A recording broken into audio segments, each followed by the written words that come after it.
ధ్యాన కోరిక ఉన్న వ్యక్తి తనలో ఉన్న ఆ నేను ఏమిటి అని ప్రశ్నించుకోవాలి. అది తనలో ఎక్కడ ఉంటుందో వెతుక్కోవాలి. అది ఎలా పనిచేస్తుందో, ఎవరెవరితో కలిసి పనిచేస్తుందో, ఎలాంటి ఫలితాలు తెస్తుందో అని సమయం దొరికినప్పుడల్లా ఆలోచిస్తూనే ఉండాలి.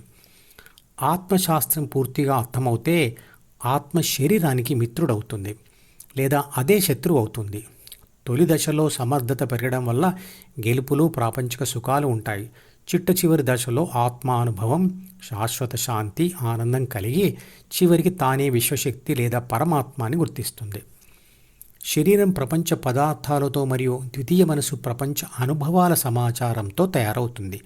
కానీ తయారు చేసేది ప్రాథమిక మనసును చదివి అహంను పొందిన నేను అంటే ఆత్మ. అది అందరి శరీరంలో ఉంది. నేను నా శరీరం కాదు, రెండు మనసులను కూడా కాదు, ఆ రెండిటి కంటే భిన్నంగా ఉన్న శక్తి స్వరూపాన్ని. అందరికీ తెలిసిన శక్తి విద్యుత్ శక్తి. దానితో కలిసి పనిచేసే ప్రతి ఒక్కరూ దాని గురించి సంపూర్ణంగా తెలుసుకున్న తర్వాతే దానితో పనులు చేయిస్తారు. అలాగే ఆత్మతో ప్రమాదాలు లేకుండా దానిని మిత్రుడుగా మార్చి సరైన పనులు చేయించుకోవడానికి ఆత్మశాస్త్రం తెలుసుకోవాలి. విద్యుత్ శాస్త్రం తెలుసుకోకుండా, కాళ్ళకు చెప్పులు లేకుండా దానిని ముట్టుకుంటే షాక్ కొడుతుంది. అంటే దాని ధర్మం అది ప్రదర్శించింది. షాక్ కొడుతుందని తెలుసుకోకపోవడం మన తప్పు కదా. స్విచ్ వేస్తే విద్యుత్ శక్తి వచ్చి ఫ్యాన్ను తిప్పుతుంది, బల్బును వెలిగిస్తుంది, ఇంకా ఎన్నో పనులు చేస్తుంది. నేను అంటే ఆత్మ కూడా ఒక శక్తి అయితే అది కూడా విద్యుత్ శక్తిలాగే షాక్ కొట్టాలి కదా. అంటే పదార్థాలన్నీ కంటికి కనపడతాయి, కానీ శక్తులు కంటికి కనపడవు. కానీ శక్తుల లక్షణాలు మరియు అవి చేసే పనులలో మాత్రం తేడా ఉంటుంది. ఉదాహరణకు సూర్యుడి నుంచి వచ్చేటువంటి కాంతి శక్తి విద్యుత్ శక్తిలాగా శరీరానికి తగిలితే షాక్ కొట్టదు. ఉష్ణశక్తి శరీరానికి తగిలితే వేడిని ఇస్తుంది, కానీ షాక్ కొట్టదు. అయస్కాంత శక్తి కూడా తగిలితే షాక్ కొట్టదు. ఇలా శక్తులన్నీ కూడా విశ్వశక్తి నుంచి పుట్టి కంటికి కనపడకుండా ఉంటూ అవి చేసే పనుల్లో కొంత భిన్నత్వం ఉంటుంది. వాటికున్న మరో లక్షణం ఏమిటంటే అవి ఒక శక్తి నుంచి ఇంకో శక్తిగా మారతాయి. సోలార్ ప్యానెల్ మీద పడిన సూర్యకాంతి నుంచి మనం విద్యుత్ శక్తి తయారు చేస్తాం.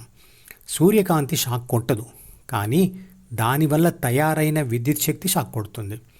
సోలార్ ఫెన్సింగ్ అదే సూత్రంపై ఆధారపడి పనిచేస్తుంది. ఒక భూమి మీదే కాదు, విశ్వమంతా వ్యాపించి ఉన్నవి రెండే రకాల విషయాలు. అయితే కనపడే పదార్థం లేదా కంటికి కనపడని శక్తి. పదార్థం యొక్క లక్షణాలు, శక్తి యొక్క లక్షణాలు భిన్నంగా ఉంటాయి అని అర్థమైంది కదా. మెదడు మరియు జ్ఞానేంద్రియాలతో సహా కనబడుతున్న శరీరం అంతా పదార్థం.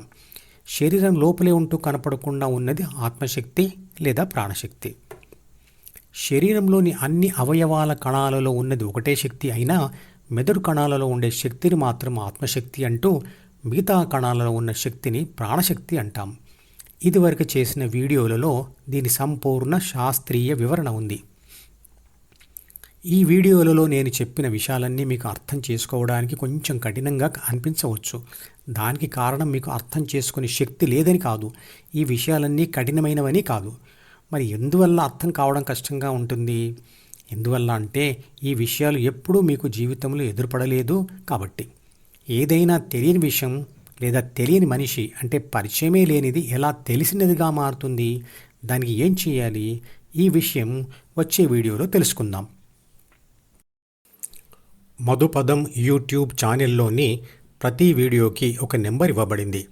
1వ నంబర్ వీడియో నుండి మొదలుపెట్టి వరుసగా చివరి వీడియో వరకు చూస్తేనే ఆత్మశాస్త్రం సంపూర్ణంగా అర్థమవుతుంది.